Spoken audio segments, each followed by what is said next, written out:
Hi, my name is Samantha Sanchez, and I am a mortgage loan officer with Fluent Mortgage. My name is Guy Newman. I'm a realtor with Sotheby's. I'm on the Gibbs Baum team, and I specialize in beachside property in Indy Atlantic and Melbourne Beach. Nice, nice. So Beachside. Yeah. How do you like being a realtor? I love being able to Especially in make Beachside.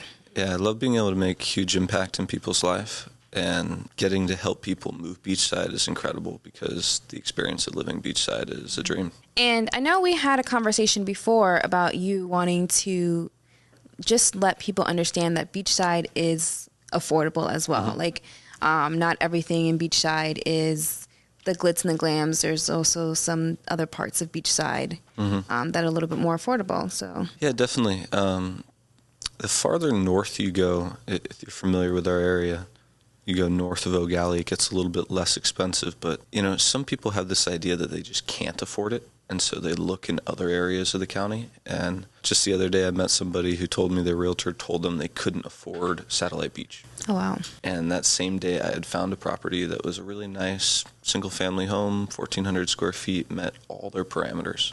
And sure enough, while talking to her, she was like, yeah, that sounds great. I brought her to the house. We were under contract the next day. Oh wow. And it was under her budget. So Oh, wow. some amazing situations happen if you're just willing to look. Wow, that's awesome. That's amazing. How long have you been in real estate? So I got my license 3 years ago as of July. Yeah. July? Yep.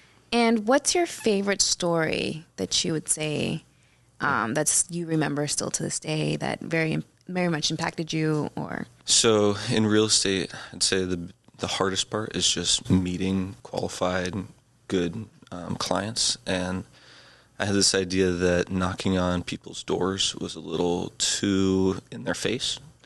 So I decided that businesses are in business to make money. And so the business owners are typically there. They want to do business. So I started knocking on business owners' doors. Oh wow. And I met a couple who told me they were interested in buying some investment property. I showed them a house the next day. It was around $600,000. And they told me they couldn't buy it because they built their house for that much. Being quick on my feet, I pivoted and said, well, show me your house. And they showed me their house, and I recognized that it was the most beautiful house I'd ever seen. And I was like, we should list your house.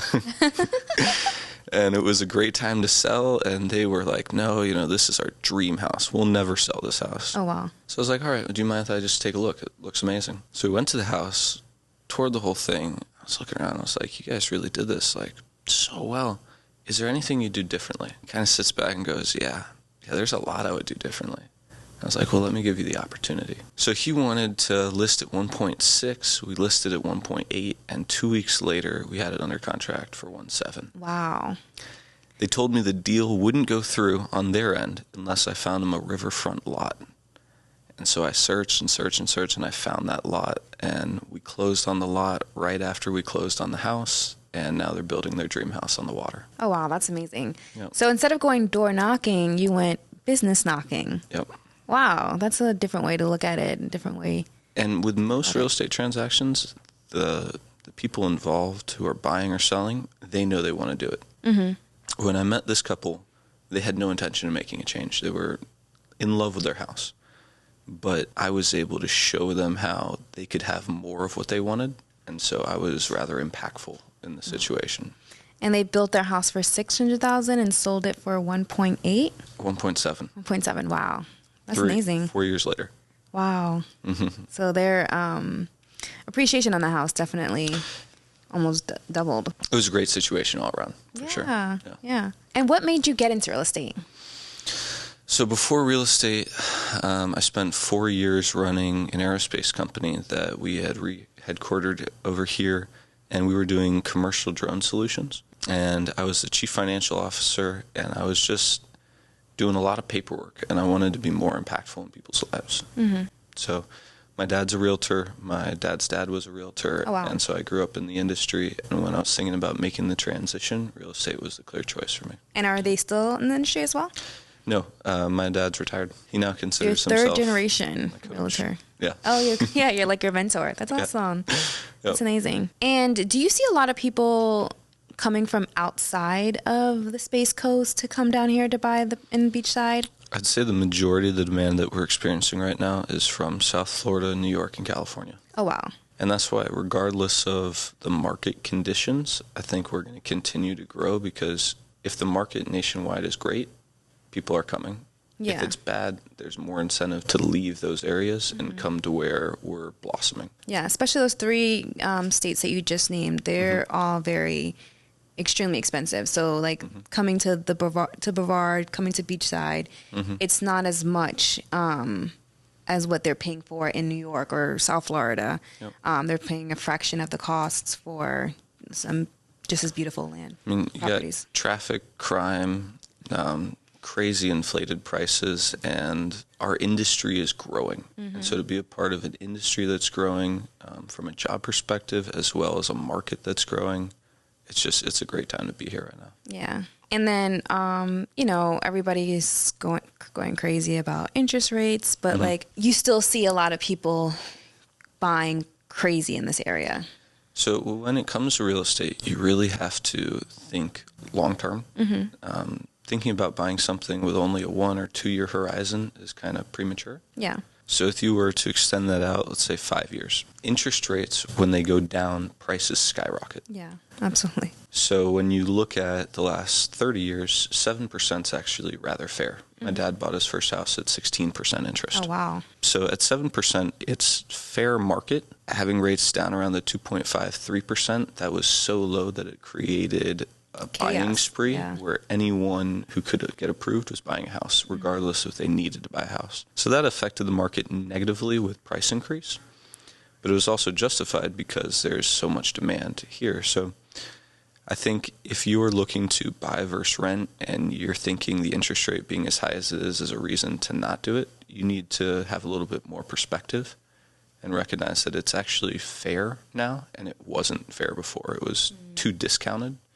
Now that it's fair, it's a good time to buy, especially because the major banks are saying that in a year and a half or so, interest rates will start to go down. At that point, we'll start to see huge price increases. Yeah. And that's what, some people that are buying now, they can always just refinance and get that lower rate, and they still are paying a good amount for that property. Exactly. If you can afford to buy now, and you can get approved, it's the right time to buy, because we're at the beginning of an explosion. And I think that's kind of an interesting thing, talking with people who are local versus out of the state or out of the area, is they see, or local people think that we're at the peak, but anyone who's from out of area thinks that we're the best value they've ever seen. Yeah, absolutely. And so as a local, seeing that that's the perspective of everyone else, if you're holding off to buy, you should take another look. Yeah, definitely. The appreciation will grow. Yep. And another thing, especially Beachside, we're not allowing density increases in the majority of the areas. And so the price per square foot is going up rather quickly. In places like Miami, there's so much inventory that the price per square foot is pretty constant. But because we're not allowing those density increases, it's going up rather rapidly. And are you seeing a lot of investors coming to Beachside? Definitely. I mean, just in the last couple of years, we've started to see some big Wall Street money come to town. There's a few very large complexes that are coming up in the Palm Bay area, Vieira area. Yeah. And then on a smaller scale, I mean, if you look at the investment properties that you can buy, there's practically nothing. If something gets listed, it's gone. If it's a good value. So that definitely speaks to it being... in the matter of like days. Yeah. So real estate is a hedge against inflation. And what that means is right now we print money every day. And so when you increase the supply, you decrease the value, right? So when you buy a house beachside in an area where there's only a couple hundred homes in a neighborhood or so, you're buying into something that is limited supply. Like I was saying, there's not density increases that are being allowed. Okay. So you know that when you buy there, there's not going to be an additional couple hundred homes. But if you have $1,000 in your wallet, every day the economy is chipping away at the value of that by printing more money. And so if you're thinking, well, I'll rent and I'll spend X amount on rent, and that's better than buying because it's so expensive to buy. One, rent is 100% interest. Yeah. Right. But then in addition to that, all the money that you have is being chipped away, reducing every year, every day, really. One thing that I did 2 years ago was I bought my house and I cleared out all my stocks, my entire bank account. I had about $100 left when I had closed. But I knew that that was the best thing I could do because regardless of what happened in the economy, I had a place to live. No one could take it from me, and they weren't allowing the density increases. So even though my dollar was worth less every day, my house would start to appreciate. Mm-hmm. So it's a huge protection against the fact that we're printing money. I don't know if you know this, but we're in about like a 210-year experiment with fiat money, which means it's not backed by anything. So typically every society that has printed money or had money that wasn't based on something like gold exploded within 200 years. So we're in this past what every other society has done, and we have horrible inflation problems right now. I mean, if you look at going to the grocery store, it's crazy. Yeah. So like $20 for eggs. Exactly. So, buying my house Beachside for $209 a square foot 2 years ago, it's now worth $330 a square foot. Wow. But if you had $1 2 years ago, that dollar is probably worth 97 cents right now. Mm-hmm. So it's much better to put your money into assets that appreciate, and that's my biggest reason to be against renting is it's an expense. Yeah. It's not an asset. Mm-hmm. And so 7% high interest, not really. It's more normal than high, but it's significantly less than 100%. Yeah. I had seen a video the other day, and this guy was basically saying he wanted to buy a house because it was going to cost him about like $20,000. Mm-hmm. And in the video, the guy was like, "What? Like, wow, that's crazy. Like, you're thinking first, last, security. Like, what? How much is this house?" He's like, "No, it's going to cost me $20,000 over the year. Each month, 12 months, it's going to be about $20,000 that I'm just basically throwing away."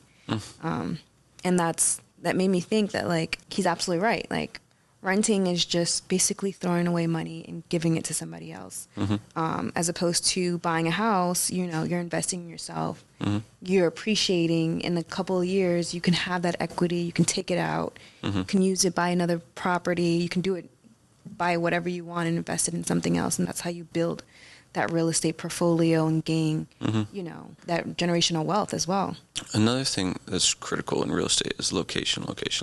Oh, yeah, absolutely. So when it comes to that, if you're in an area that people are leaving, maybe not best to buy there, right? Maybe best to leave there. Yeah. Because you want to go where the money's going, right? Money's coming here. And we know vast amounts from many different areas, because if you're to look, let's say on Zillow, you do a search of all of Florida for beachfront property, it's going to bring you to our beach. Mm-hmm. And so when people are doing that search in New York and California, they find our beach. Yeah. And so if you're thinking, well, should I buy or rent here? Well, people are moving here with money and buying. So let's say if you were to rent a place and it cost $1,500 a month, and you went and you took that same $1,500 and you went to buy a place, the place you're going to buy is going to be significantly less nice than the place you would rent for $1,500. But you have to be willing to live with less for a little bit to have more. Mm-hmm. And that's the case with anything. And so I highly recommend put the $1,500 towards a mortgage payment versus a rent payment, because in a couple of years when that place has appreciated, and you can now sell it and use that equity to buy a place that's nicer than the rental, well, one, you'll have a place that you own the whole time. Mm-hmm. Two, you'll have the nicer place. I mean, there's no denying that it will happen. You just have to be willing to have less for a little bit of time in order to have more. Sometimes you have to crawl before you walk. Yeah. And a lot of people will say, no, I'd prefer to rent. It's $1,500. I don't have to worry about an air conditioning system breaking. You want to worry about the air conditioning system breaking because you want to own it, you want to refine it, you want to improve it. When you buy a stock, you can't change it. You can't evolve it, make it better. But when you buy a house, you can do things that improve the value. Yeah. And so you make so much more growth. And I was explaining the numbers to somebody the other day. They were planning on renting for $1,000 a month, and they could get approved for a house that was like $200,000. I was like, okay, so if that house goes up 10% a year and you're in it a couple of years, the value that you'll have is going to be equal to, a significant portion of what you make in your job versus living in the rental and spending. So it came out to be like at the end of the year, they'd be down $12,000, or if they owned, they'd be up $25,000. But people want to live in a nice place. without the perspective of, it's not about where you live today. It's about maybe where you raise your family in 5 years. And if you're willing to live in a place less nice now, you can have a place much nicer that can support a whole family instead of maybe just yourself. Absolutely. And I think it also has to do with a lot of mindset. Yeah. You know, a lot of people here, or even in general, they just have that fixed mindset that like, hey, I don't want to wait. I want it now. And then instead of the growing mindset where it's like, hey, I can invest in this and my money will grow, or see the bigger picture. You know, helping people understand. And that's one of the reasons why I like being in real estate industry, is because, you know, you can help people understand and educate them on how to leverage real estate for you. Definitely. And help you grow and help you build your portfolio, help you gain equity, and help you, you know, just change your mindset. But it all 100% starts with that mindset. And helping them change it. And sometimes they just need a different perspective.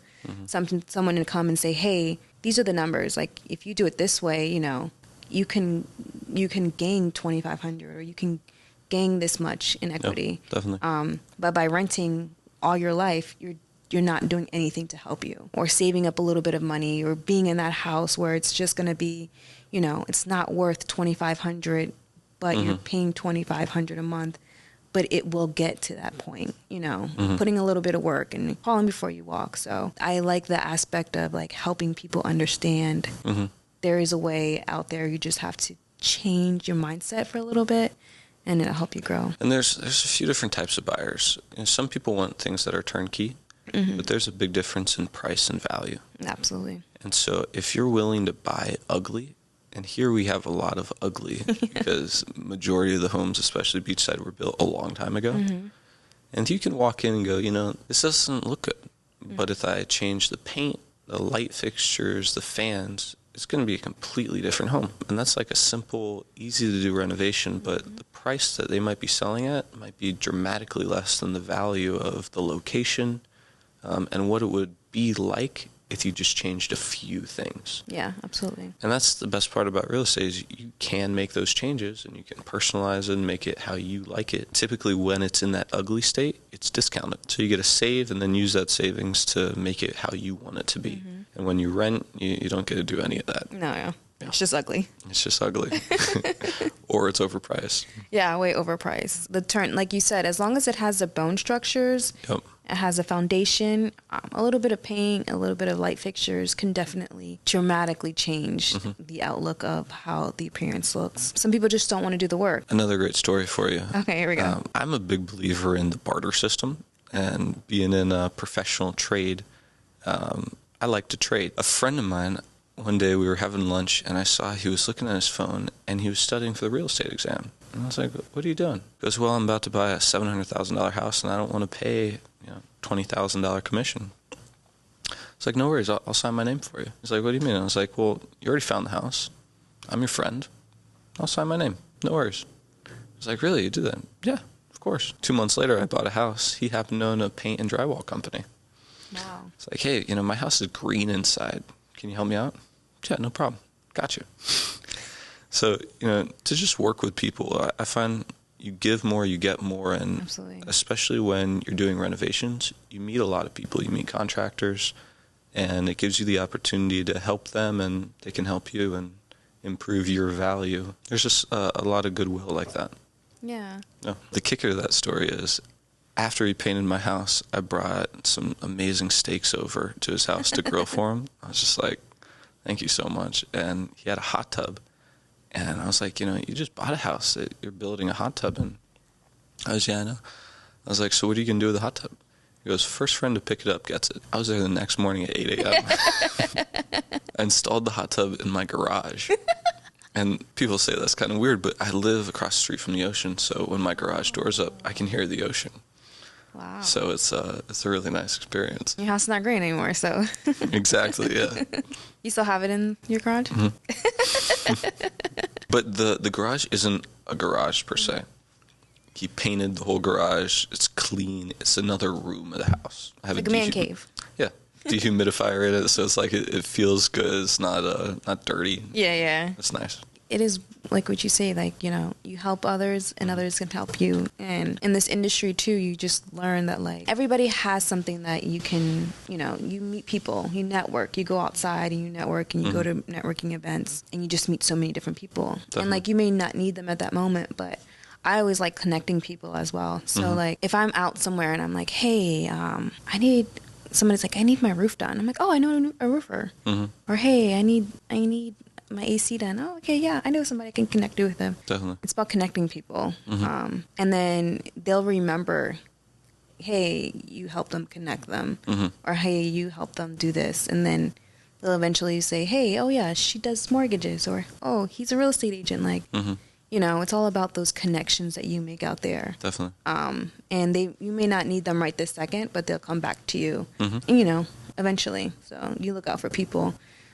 And I feel like being a loan officer, anybody in the real estate industry is like a small business. Definitely. So you have to treat it like a small business. And you go out there, you make the referrals, you make connections, you network. Trying to bring you out to more networking events too. Yeah, I appreciate that. But like I always tell people, like, your net worth is your network. Like, you just have to go out there and you kind of have to like build those relationships with with people. Definitely. And it'll help you grow in the long run.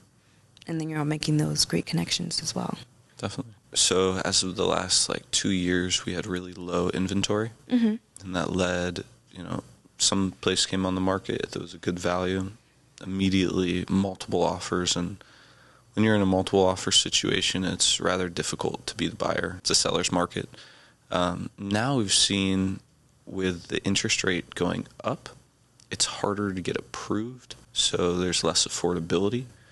So even though we still have a little bit less supply than normal, it's kind of a mixture of a buyer and seller's market. Places that are on the lower end price point wise, I'd still say are pretty secure seller's market. Yeah. But on the higher price point, I see it's more of a buyer's market. It's just due to it's so hard to get approved now. You have to make so much more. You know, a place you could afford, if you were making $100,000, you can afford maybe 40% as much today, maybe around 60 or so. So definitely, with it being more of a buyer's market, there's more opportunity for getting in and getting a good deal. Yeah. And I've definitely been seeing that a lot more lately with making an offer that's a good amount less than list when it's a higher price point house. And because there's not other offers coming in, it gets accepted. If you're, you know, in this area and you're looking to buy something on the higher end, you have a really good opportunity to get a value deal right now. Yeah, right now it's great to buy. Yep. Because once those interest rates do go down, the prices in this area are going to skyrocket. Especially because like all that we're doing in this area, you know, a lot of stuff is coming to this area. So, you know, the space is becoming a hot commodity. And I think the best buy in that regard is go into an expensive neighborhood and buy the ugliest house. Yep, on the block. Least expensive, ugly house in the nice neighborhood. Because that's the house with the least amount of offers that they're getting, and you can get the best discount on the purchase. And then once you renovate, they use the comps in the neighborhood, and you can buy for a lot less than the value that you'll be getting. That's a good little house hack. Yeah, definitely. The house that I bought was on a street with all $1 million houses. Oh, wow. And so I knew regardless of what I did, the comps would make it significantly better very soon. I mean, you had green wall, so. The green and brown brought it down a lot. Yeah, it did. It did. But you got to have vision. You got to be able to see past what doesn't look good. And, you know, any house that's been built 20 plus years ago, there's going to be a lot about it that's just not pretty. Yeah. Removing fans, light fixtures, and changing paint, that's the renovation you want to do because you get to pick your fixtures, your colors. And so it feels much more personal. And I'd say regardless of where you're moving, always paint because it really makes it yours. I can't say that enough. I mean, it's like the energy of the people before, it's like in the walls. Yeah. You paint and it's like a fresh canvas for your life. Yeah, absolutely. Yeah, it makes a big difference. Yeah. Another good house hack. What recommendations would you make for, you know, seeing somebody who might have an entry-level job out of college making around $50,000 a year, think about before the interest rates went up, they could get approved for, you know, $250 to $300. now with that interest rate going up significantly, still being fair but higher, their approval is probably more around like the 150 or so range. Yeah, it has a lot to do with their debt, honestly. Okay. It has to do with, a lot of people right now are getting brand new cars. Yeah, that's a killer. And that's such a killer. Like the average price right now for a vehicle is about $700 a month. So $700 a month, that kills your DTI. Yeah. To the point where you might be able to afford 250 and it reduces it to like 160. Yeah, 100%. It if you get rid of that $700 payment, that can increase your buying power by almost $100,000. And that's huge. Yep. So, especially in this market right now where it's like houses are, going higher and higher than what they were a couple years ago. My biggest thing to first-time homebuyers is get that debt under control. If you can stay in that car that, you had since you were 16 years old and it's on its last swim, stay in it until after you buy that house. Because that DTI, and a lot of debt, a lot of people right now, they're maxing out their credit cards. And their minimum monthly payments on the credit cards are like a couple $100s. That's another killer. I got a story for you. So 2 months before I bought my house, I got a call, a credit card that I have probably 7 credit cards. So one of my credit cards that I never use, an automatic payment hit. It's $20. I didn't see it. I wasn't paying attention. And my credit card company called me and said, hey, it's about to go to late. Do you want to make the payment? I was like, yes, of course. It's $20. Take my money. So I hung up thinking everything was taken care of. Somehow, from them confirming it and telling me they had taken the money and everything, it never happened. The next day, I got a late payment, and it dropped my credit 100 points. And the result of that 2 months later was instead of getting a 2.75% interest rate, I got a 3.65. So I didn't know how to deal with that, and I ended up finding creditsaint.com. And for like $79, they were able to remove that and bring my credit back up 100 points, but the damage was already done. Probably won't be in my house 30 years, but that $20 late payment will be the most expensive $20 I ever pay in my life. Don't miss the little stuff. And another hack that a banker told me a long time ago was that regardless of what you spend on your credit cards, if you can pay them off 99% of the way and leave like $1 for it to report that you spent only $1. So let's say you spend $500, pay off $495 of it. So when it reports how much you're using, it reports $5. Keep a really good understanding of when it reports. Because if you pay it off before that report date and it thinks you're using less than 1% of your credit will jump dramatically. But if you're using more than 10%, it thinks you're a credit risk. So you want to keep it down around that 1%. And that doesn't mean only use 1%. It means just pay it off to where it looks like you're only using 1% before it reports. Credit is, it's all about the algorithm as well. Like understanding, it's kind of like social media. Like understanding credit is hard. But as long as you're paying your credit on time, even if you can't, like with the credit cards, even if you can't pay it off, a lot of people are like, oh, I need to pay off my credit card to zero. Like, you don't really have to pay it down to zero. But like you said, keep a little bit on there. You want to show use. Yeah, you want to show it's revolving credit. So it's like a revolving door. You want to keep a little bit on there so that revolving door can keep spinning. It's strangely like dating in a way. It's like if they think that you need them, they don't want you.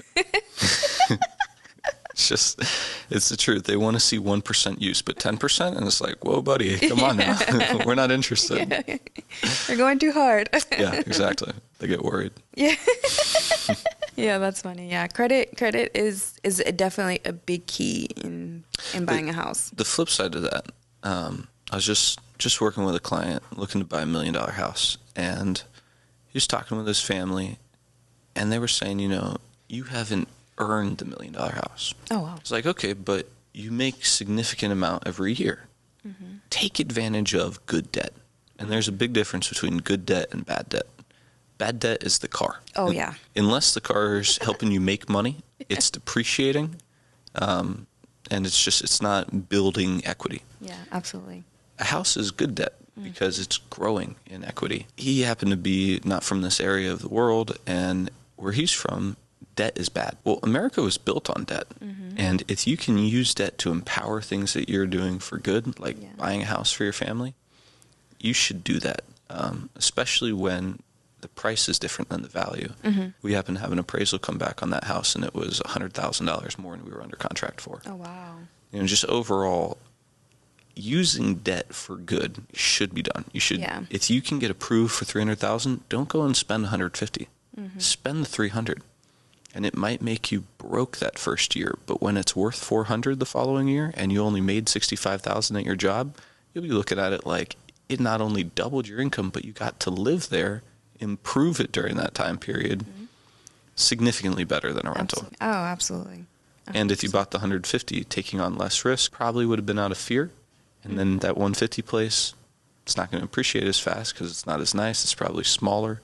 It might be worth 175. So you want to use the debt to leverage what you have. And when it comes to homes, you want to use as much as you can get approved for. Yeah, absolutely. Understanding the good debt versus bad debt is extremely important. Yep. And like you said, a car is definitely not good debt. But a house is 100% good debt because at the end of the day, you're just gaining equity and it's just appreciating over the time. Especially if it's in a good location where people are coming to. Yeah. Right. Buying in an area where people are leaving and leveraging up, not a good idea. But if you're leveraging up in an area where there's more demand every day, it's only a matter of time before you see significant wealth building. Being in the industry, seeing where the best locations to buy were, that's why I decided to buy something that was out of my budget, and that's why I only had $100 left in my bank account. For the last 2 years, my house has gained in value more than I've earned. Yeah. So. And that's how we met, because you were talking to somebody, and you were like, I don't know if I should sell or rent. And I was like, don't ever sell the house. Keep the house. Well, I was considering taking the equity and putting it into a multifamily property, living in one of the units, and continuing to see the good debt help leverage my income. Absolutely. But it's another great house hack. Exactly. The only problem with it is you have to live somewhere. And so after speaking with my mentors, the answer that they gave me was, instead of selling my house, just make more money. Make more money and then use that money to buy the investment property, because the second you start using your house as a token, it changes the whole experience. It's good to have one stable place where you are. So I'll be staying where I'm at. Yeah, make more money and then get that multi-family. That's typically the answer to most problems. Make more money. That's 100% true. The good ways. The good ways. Yeah. Legally. Yeah. Work harder, make more money, and most financial problems go away. Yeah. Yeah. Especially, it's kind of crazy. Let's say you were renting the last 2 years. You decided that prices were too high. You had a good deal on rent, so you did that. And in those 2 years, you went from making $100,000 to $200,000. Well, when talking to you and asking how much they could get approved for, the number is still going to be the same because the interest rate went up so much. So timing's everything. What I've found is, because you always have to live somewhere, if you're renting where you live on a long period of time, you're making a huge mistake. Maybe if you're doing it for a year or something like that in between, okay.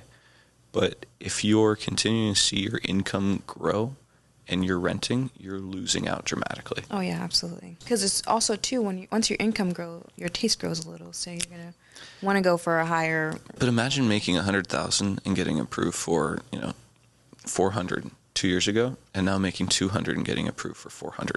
Yeah. That's infuriating. Yes. Especially because you could have been living in the $400,000 house the whole time, improving it, and now it'd be worth $6,000. Yeah. Versus renting and just having this huge expense every month and not having the equity, and now still being able to afford the same thing. But that $400,000 house today was what the $300,000 house was when you were approved for $400. Yeah. So you really got to take advantage of the time. That means it's better to buy something that's less now than wait a year and buy it in a year, because you just don't know what the market's going to do. But if the interest rate goes in the direction that's favorable to you, you can refinance. Yeah. If it goes against you, you don't care. And that's why it's a really good hedge. You're protected from it going up, but if it goes down, you're safe. Yeah. Right now, houses are low, interest rates are high. But when you have a little bit of perspective. Yep. If you've been just in this area for a while, it feels like prices are crazy. yeah, But if you go down to Miami right now, God. I mean, even looking in Orlando, and that kind of amazes me because Orlando's middle of the state. You know, it's humid, it's hot. You don't have the beach. There's traffic everywhere. Horrible traffic, and yet prices are higher per square foot than they are across the street from the ocean. So that's why, you know, we're doing this is to get the word out. It's like, we're better than there. We're better than all over the country. Yeah. And it's less expensive here. Yeah. Especially the Space Coast. And, like, not only beachside in this area, too. Like, you're not so far from the beach. Like, it's right over the bridge. Go to any major city. The distance from us to MCO or downtown Orlando is a commute in New York to go to work. I mean, we're... That is so true. Or even in Miami, just to go to work. Yeah. I mean, like 30, 40-minute drive to work. Pretty normal.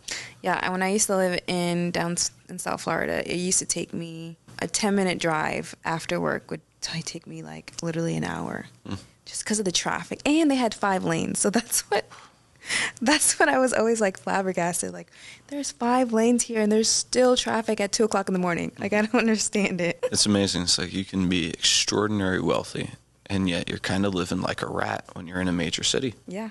And here you can make a pretty average income and live like a king. Yeah, absolutely. And so for me, it's all about quality of life. Yes.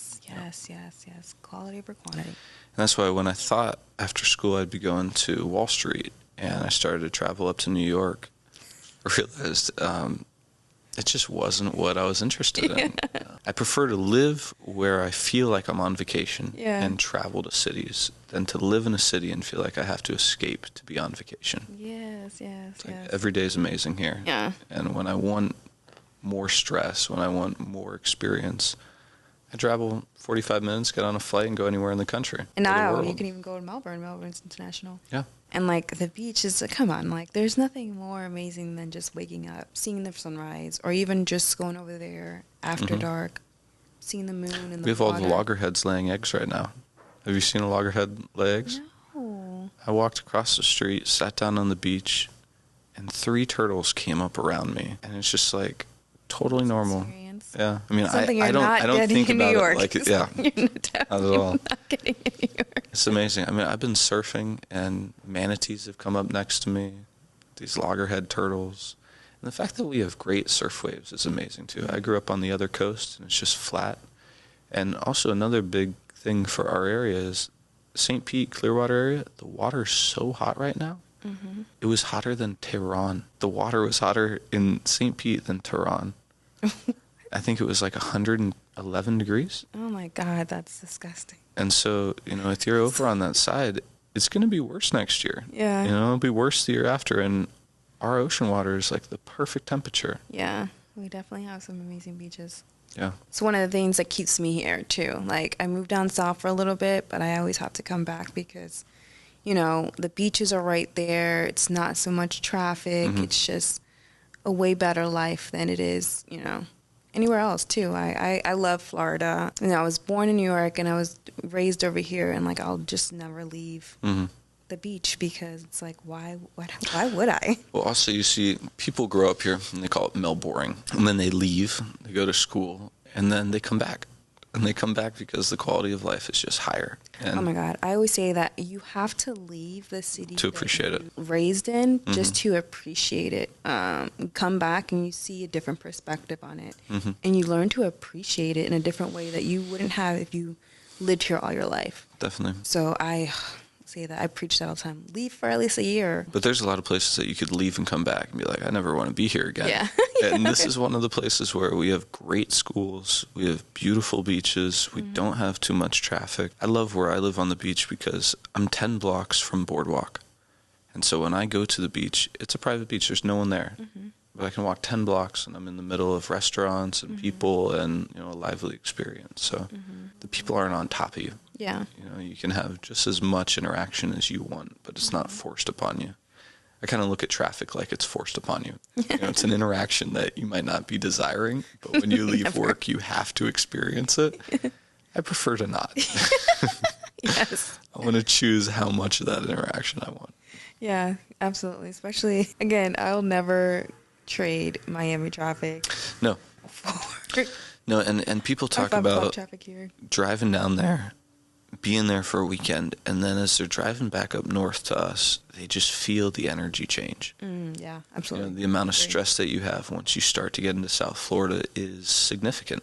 And then once you get back up here, you're on vacation again. So to live in a place where you feel like you're on vacation and you can give that experience to your family, that's way better than taking your family on 2 vacations a year. Yeah.